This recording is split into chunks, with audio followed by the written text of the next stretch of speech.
Thank you, Deputy Speaker. I rise to contribute on the second reading of this bill and, even more importantly, the amendment that's been moved by a Greens member, because the position of the Greens when it comes to school funding is very important and very relevant to all Australians, but particularly to the people of my electorate of Sturt.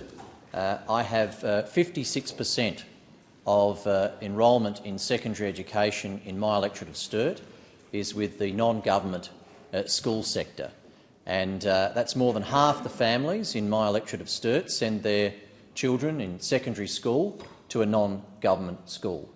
And of course, regrettably, the Greens have a radical and frightening policy position to defund non-government schools, and if they get their way and they're successful at the next election and they can implement their values when it comes to school funding, they'll be ripping away the entirety of taxpayer funding to the non-government school sector. And that is truly frightening to me, to the parents in my electorate of Sturt who send their children to non-government schools, and any parent around the country who either send their children now to non-government schools or intend to in the future.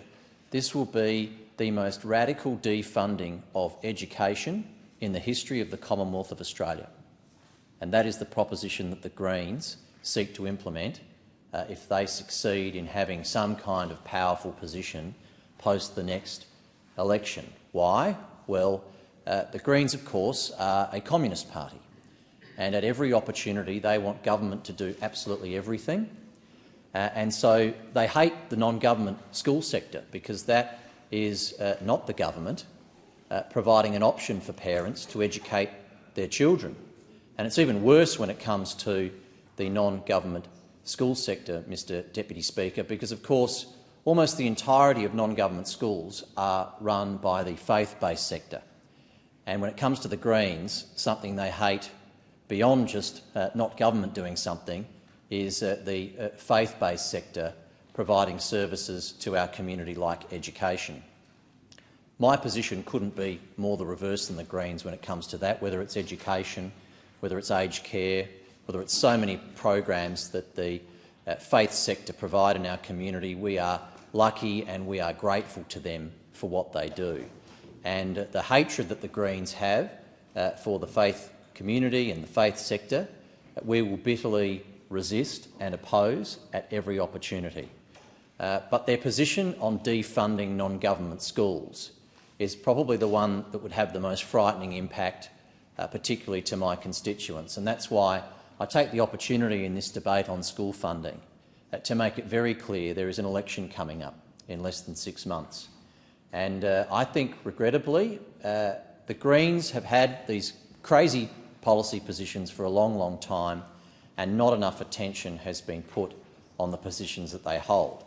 Now, in the last 12 months, I think people are starting to wake up to the Greens, who they really are, what they really stand for, and what the consequences of voting for the Greens, empowering them and putting them in decision-making positions might have on the lives of everyday Australians. And my hope is that people take a much closer look at the policy positions of the Greens at the next election than they have in the past. The Greens were a very different political force 10, 20, 30 years ago.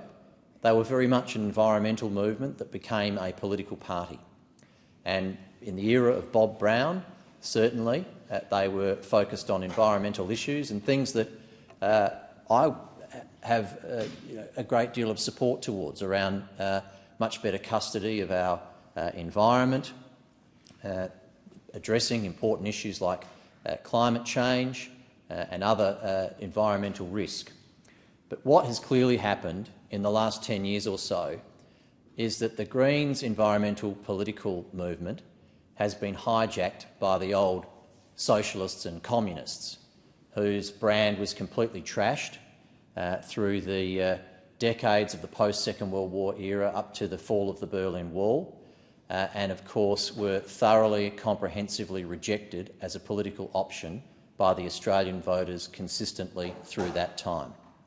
They have infiltrated the Greens political party and they have brought their insane policy positions with them. Whether it's school funding and scrapping support for the non-government sector, whether it's private health insurance, getting rid of the private health insurance rebate, reintroducing death taxes on inheritance. In my home state of South Australia, they want to scrap the naval shipbuilding sector completely. More than 10,000 jobs in the South Australian economy gone. All these things will have an enormous impact on the people of Sturt, on the people of South Australia, on the people of Australia. But I do actually think, regrettably, the most significant and serious is their frightening position on funding towards non-government schools. Now, I say very clearly to the non-government school sector that we in the Coalition back you, support you. We are here to make sure that the quite appropriate, justified and necessary financial support that you receive from the taxpayer, and 80% comes from the Commonwealth, of school funding to the non-government sector, that will absolutely be there reliably under a coalition government. But the threat to it, regrettably, is the frightening scenario of the Greens political party holding some kind of balance of power after the next election and using that balance of power to implement their radical agenda. Number one on their list, unfortunately, is the non-government school sector and funding from the taxpayer to the non-government school sector. That will increase school fees on the parents of my electorate of Sturt by thousands of dollars a year on average. And in the middle of this cost of living crisis, the last thing that the people of Sturt need, 56% of the parents in Sturt send their children to a non-government school. The last thing that they need is their school fees going up by thousands and thousands of dollars a year because the Greens have been able to implement their frightening agenda to defund the non-government school sector. Now, this will be a debate that will, I think, be very significant in my electorate and many electorates through the campaign that is already underway. And there'll be a spotlight on the position that the Greens have to defund non-government schools like there never has before, because the unfortunate reality is that there is a higher likelihood than ever that they will be in a position to hold a future potential minority Labor government to ransom on these issues if we don't call them out on their policy positions and if we don't ensure that we defeat them at the next election. We are lucky and grateful to have the non-government school sector in this country. In some electorates like mine, they educate more than half the students. Parents actively make a choice to send their children to a non-government school. We believe in choice and we believe in those options being properly and appropriately supported through taxpayer funds. Don't forget, an enormously higher amount of money goes to the government sector generally and on a per-student basis than the non-government sector. If we didn't have the non-government sector, the cost of providing education in this country would absolutely explode, and that means higher taxes for everyone. So on top of the increased school fees for parents under the Greens school funding policies, we'd also have to dramatically increase taxation on all Australians to fund the enormous growth that would be necessary in funding the government sector, because of course a lot of parents wouldn't be able to afford, if their school fees go up by thousands of dollars a year, to keep their kids in the schools that they're in right now.